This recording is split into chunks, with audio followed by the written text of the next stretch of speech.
Maka kemudian perlakukanlah orang lain dengan baik. Sebagaimana antum ingin diperlakukan baik sama orang. Kalau antum tidak ingin dihujat kehormatannya, jangan menghujat orang. Kadang-kadang kita ini kayak koboi lesannya. Baru ngaji sekali 2 kali, Masya Allah. Setiap orang jadi salah menurut lesan kita. Padahal bahasa Arabnya saja masih hada hadihi. Membedakan antara ikhfa syafawi sama ikhfa saja tidak ngerti. Tapi Masya Allah, lesannya Masya Allah liar. Lebih liar daripada ilmunya. Sejak kapan ilmu itu menjadikan kita menjadi orang yang menghujat orang lain? Ikhwan, antum takut sama riba, dosa yang paling ringan, berzina dengan ibu.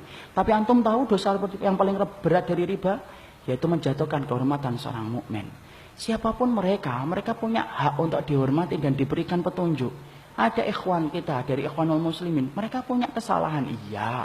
Tapi bukankah mereka punya hak yang sama untuk berikan nasihat yang baik? Sebagaimana antum, apakah antum maksum? Apakah antum menjamin bahwasanya antum telah 100% ngikutin Nabi? Tidak kan?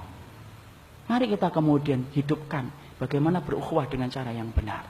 Kalau kita benci, jangan sama orangnya, tapi kepada orang, kepada perilakunya, tetapi orangnya peluk hatinya, ikhwan. Lihat Malik bin Dinar, Masya Allah, Malik bin Dinar, malingnya aja bisa tobat gara-gara ketemu Malik bin Dinar. Maling masuk, Malik bin Dinar lagi sholat. Ada maling, Malik bin Dinar mempercepat sholat malamnya. Coba, kalau antum, langsung ngambil palu. Tidak antum, soalnya di sana. Tapi biasanya pindahan dari sini. Jadi Malik bin Dinar mempercepat sholatnya. Kemudian ketika maling itu nyari di rumahnya Malik bin Dinar, tidak ketemu barang berharga. Rumahnya ulama salafus salih, tidak ketemu barang apa-apa. Mau keluar lewat jendela, dipanggil Malik bin Dinar, sini, dapat apa? Loh coba antum baca itu kisahnya nyata, ikhwan. Antum tidak akan percaya itu bagaimana akhlaknya para salafus salih. Sini, mau nggak aku berikan satu hal yang lebih baik daripada yang kamu rencanakan untuk mencuri? Apa? Ambil itu kemudian semangkok air wudhu.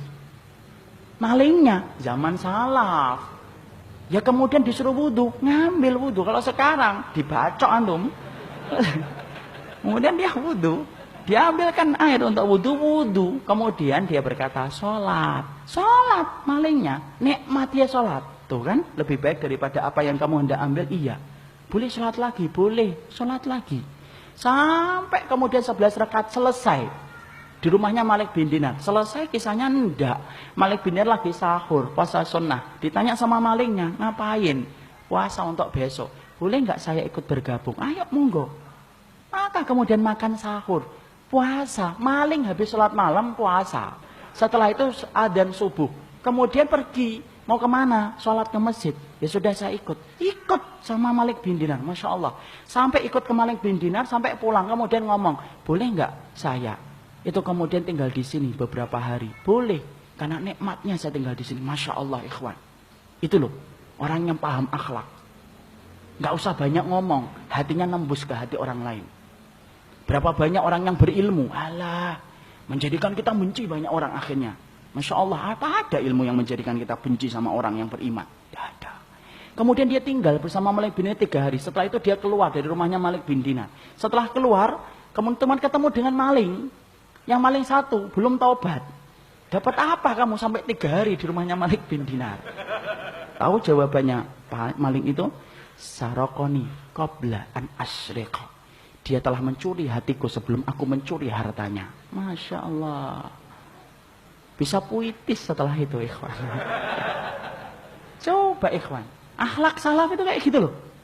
Coba kita lihat Hasan al-Basri. Rumahnya tertetesi dengan kotoran rumahnya, rumah tetangganya, Yahudi. 11 tahun, ikhwan. Setelah itu kemudian dia ketika dalam keadaan sakit dikunjungin oleh tetangganya Yahudi. Lalu kemudian tetangganya Yahudi berkata, loh ini apa ini? Air. Kok bau? Iya, air kotoran itu. Dari mana? Dari rumahmu. Coba. Loh sudah berapa tahun? 11 tahun. Loh kenapa nggak ngomong? Aku sungkan bicara sama dirimu. Yahudi itu langsung masuk Islam, ikhwan. Lihat lagi Amr bin As. Ketika kemudian secara khilaf beliau ngambil harta seorang Yahudi.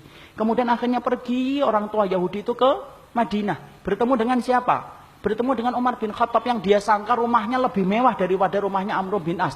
Tapi apalah daya, justru dia mendapati Umar bin Khattab itu tidur di bawah pohon. Dia cerita unek-unek, Amr bin As ngambil tanah saya untuk dibangun istana. Perhatikan, Umar bin Khattab ngambil tulang, digaris dengan pedangnya, bawa, tunjukkan sama Amr bin As. Yahudi itu mikir, ya Allah, dari Mesir ke Madinah cuma dapat tulang. Coba dapat apa kita? Pulang dia ke Mesir, ditunjukkan itu kepada Amr bin As. Masya Allah. Lihat bagaimana ketegasan akhlaknya Umar bin Khattab membuat Amr bin As gemeter dan akhirnya menyerahkan kembali tanah itu kepada Yahudi sampai Yahudi itu masuk Islam. Ini akhlak salaf, ikhwan. Orang mempelajari manhaj salaf seminggu selesai. Bisa. Kalau antum pintar hafalnya. Tapi kalau antum anaba hafal at-takbir lupa, ini 2 bulan biasanya. Tapi kalau antum pintar hafalannya, seminggu 2 minggu selesai antum mempelajari kitab akidah.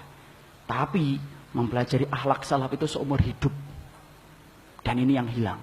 Kan ana sering ngomong, kalau kita dibenci karena kebenaran, anugerah. Antum difitnah, antum digibahi karena antum mempunyai keyakinan atas dasar ilmu. Syukur antum. Karena apa? Allah sedang ngirimkan penghapus dosa-dosa antum. Tapi kalau antum dibenci karena kebenaran, syukur. Tapi kalau antum dibenci karena akhlak, itu musibah. Tidak ada akhlak salaf yang dibenci. Tidak ada ulama salaf yang dibenci karena akhlak. Ada enggak seorang alim yang kemudian diperintahkan bagi kita membenci? Ada. Perhatikan perkataan Imam Syafi'i. Man ahabba ayyaftahallahu lahu qalbahu wa yunawwirahu fa'alaihi bil khulwah wa tarkus sufaha wa qillatul aql wa bughdu ahlul ilmi alladzi laisa ma'ahum insafun wala adabun. Tahu artinya? Enggak tahu insyaallah. Imam Syafi'i berkata, siapapun yang ingin dilapangkan hatinya, maka hendaklah dia khulwah, berdoa dengan Allah sering-sering. Kalau antum ingin merasakan nikmatnya iman, bangun ikhwan tengah malam. Jangan jadi bangkai di tengah malam. Bangun berdoa dengan Allah. Ketika hati antum sering berdoa dengan Allah daripada berdoa dengan manusia, Allah akan jadikan manisnya iman di hati antum. Itu kata Imam Syafi'i. Wa tarkus sufaha, tinggalkan orang yang bodoh, yang ngomongin maksiat dan dosa terus.